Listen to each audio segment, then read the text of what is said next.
Hindi po totoo yan. Nung nakaraan lang po magkasama po kami no?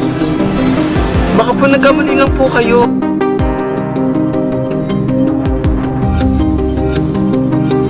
Sige, pumunta na lang po kayo dito. Ang natira po na dalala ang pasyente sa mall. Sige po, pupunta na po ako.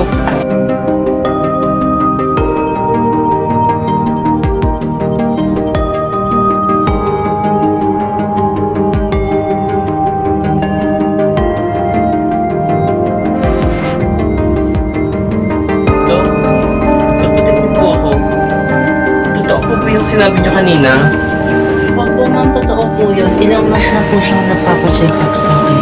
Kasi di ba nasabi sa inyo ni Miss Ashley na may sakit siyang looking? Hindi niya po sa akin sinasabi yan, Dok. Ganun lang po kasi talaga siya eh. Mahilig po kasi siya magsarili. Kung mo makita ang kapatid mo, nakasan mo ang loob mo, huwag kang panghinaan. Hindi po, Dok. Kakayanin ko po. Actually, may regalo din po ako sa kanya eh. Alam po ba, Dok? Ngayon po yung birthday niya. At yung bibigay ko po sa kanya is gustong-gusto niya po yun. Matagal niya po talagang pangarap yun eh. Kaso nga lang po nauna na po siyang nawala eh. Po, Dok, ano ko lang po muna yung regalo ko sa kanya. Ay sige po, mama, una na po ko. Marami na rin ito kasama.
Kapatid ko. Bakit ganyan pa? Daya-daya mo naman. Bumangon ka na dyan. Di ba mo yun, di ba? Di ba ito yung pangarap mo?